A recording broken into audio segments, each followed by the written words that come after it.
آج ہمارے پاکستان میں 8 ذی الحج ہے، کل 9 ذی الحج کا روزہ بہت اہم ہے۔ نبی کریم صلی اللہ علیہ وسلم نے ارشاد فرمایا ہے کہ جو ان ایام کا روزہ رکھتا ہے تو ایک روزہ پورے سال کے روزے کے برابر ثواب میں ہے۔ اور 9 ذی الحج کے روزے کے بارے میں فرمایا کہ عرفہ کا روزہ یہ ایسے ہے کہ اللہ رب العزت سے امید ہے کہ اللہ تعالیٰ اس کے پچھلا یعنی جو سال گزر گیا اس کے بھی گناہ معاف فرما دیں گے، اور آگے جو سال آئے گا اللہ اس کے گناہ بھی پہلے سے معاف فرما دیں گے۔ ایک روایت میں اس کو عرفہ کا روزہ کہا، مسلم شریف کی روایت سے۔ ابو داؤد، نسائی اور مسند احمد میں روایت امہات المومنین رضی اللہ تعالیٰ عنہن ان سے روایت ہے کہ آپ صلی اللہ علیہ وسلم 9 ذی الحج کے روزے کا اہتمام فرمایا کرتے تھے۔ آج یہ حدیث سنانے کا ایک بڑا ضروری مقصد ہے، وہ یہ ہے کہ جو یہ دین پھیلانے کے لیے ایک سند اور اہلیت ہوتی ہے کہ انسان کے کچھ معتبر اور مستند استاد ہوں، وہ اس کو علم دین پڑھائیں اور پھر اس کو علم دین آگے پھیلانے کی اجازت بھی دیں۔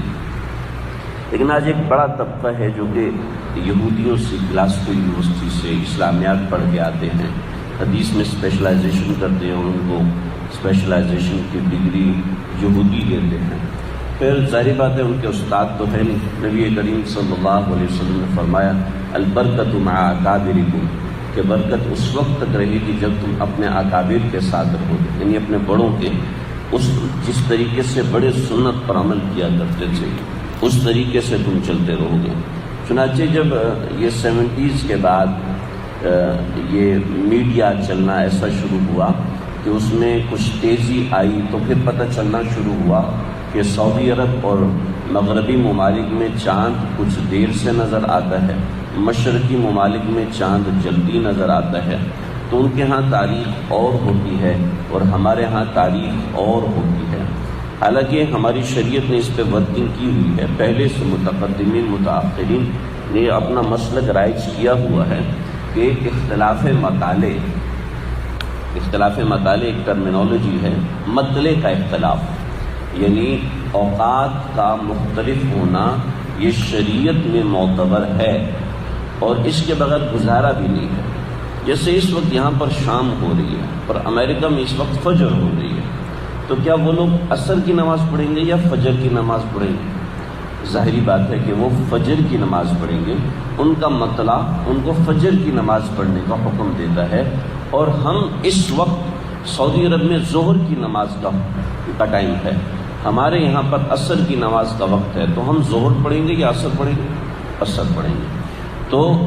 یہاں پر سمجھ لیں کہ مطلع کا اختلاف معتبر ہوتا ہے، اور مطلع کی وجہ سے تاریخ کا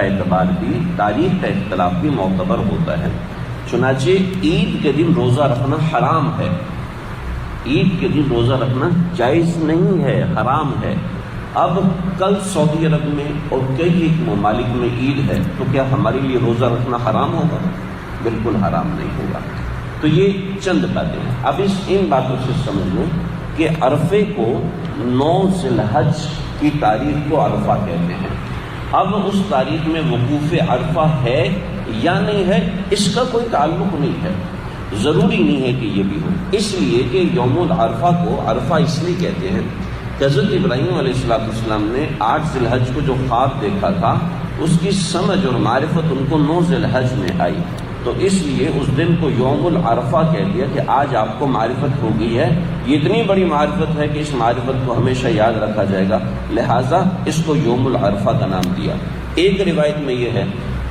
کہ حضرت ابراہیم علیہ السلام کو اللہ رب العزت نے حکم فرمایا آپ جبل ابی قبیس پر چڑھیں اور اعلان کریں، حج کا اعلان کریں۔ چنانچہ اعلان کیا، اعلان کرنے کے بعد آپ آ جائیں مینا کی طرف۔ جب مینا کی طرف آئے تو وہاں کچھ قیام کیا۔ 9 ذی الحج کو جب صبح اٹھے ہیں تو حضرت جبریل آئے،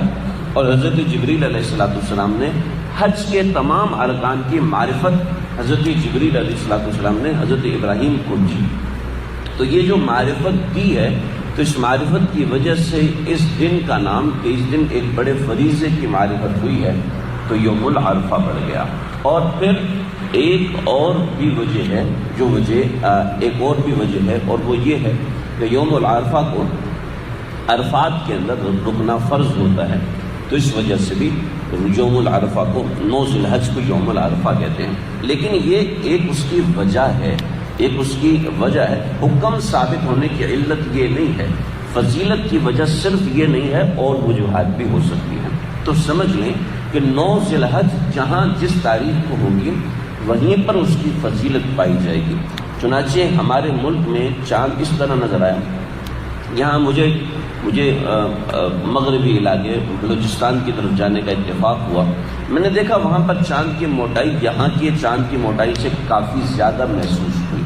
اس لیے کہ مغرب کی طرف چاند جلدی، اس کی پیدائش جلدی ہوتی ہے، اس لیے کہ چاند کی پیدائش مغرب کی طرف سے ہوتی ہے، سورج کی پیدائش مشرق سے ہوتی ہے،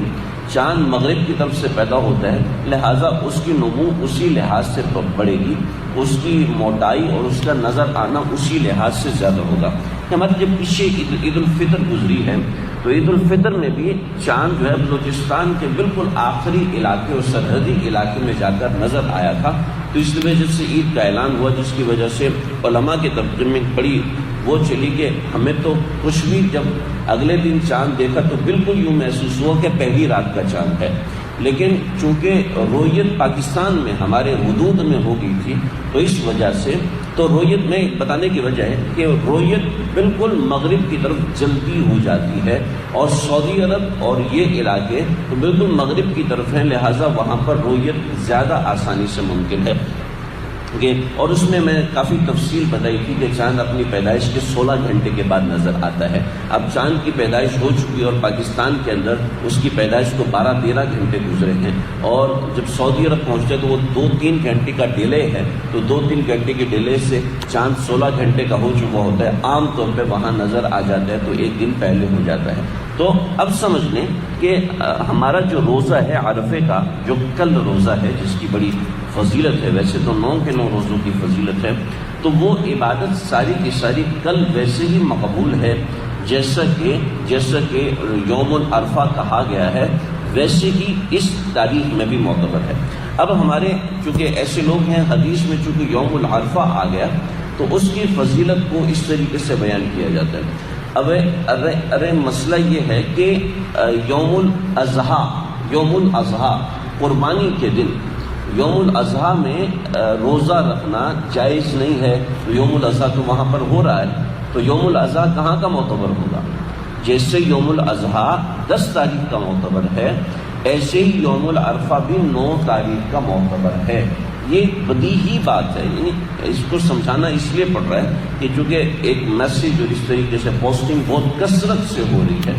تو اس لیے اس بات کو سمجھ لیں کہ کل کا جو روزہ ہے اس کی فضیلت اور فوقیت ویسی ہی ہے جیسی کہ احادیث میں بیان ہوئی ہے۔ اس کو 8 ذی الحج کے اوپر منطبق نہیں کریں گے، اس لیے کہ سعودی عرب میں 8 ذی الحج کو حج ادا کیا گیا ہے، یہ بات درست نہیں ہے، لہٰذا اس چیز کو سمجھ لیں اور کوشش کریں کہ کل کے روزے کا اہتمام ہو۔ اس کے ساتھ جو دوسری رات ہے لیلۃ الاضحیٰ، جیسے لیلۃ الجائزہ کی فضیلت ہے، ایسی لیلۃ الاضحیٰ کی بھی فضیلت ہے کہ یہ ان سال کی 5 راتوں میں معتبر ترین راتوں میں سے ایک رات ہے کہ جس میں اللہ تعالیٰ عبادت کو قبول فرماتے ہیں، اس لیے کوشش کی جائے کہ کل کی رات بھی عبادت کے اندر گزاری جائے، اور کوشش کر کے آج کی رات بھی عبادت میں گزاری جائے، اس لیے کہ عرفہ کی رات ہے، ہمارے اعتبار سے عرفہ کی رات آج ہی سمجھی جائے گی، اور اس کے اندر قبولیت بھی ویسی ہی ہوگی۔ اللہ سمجھ عمل کرنے کی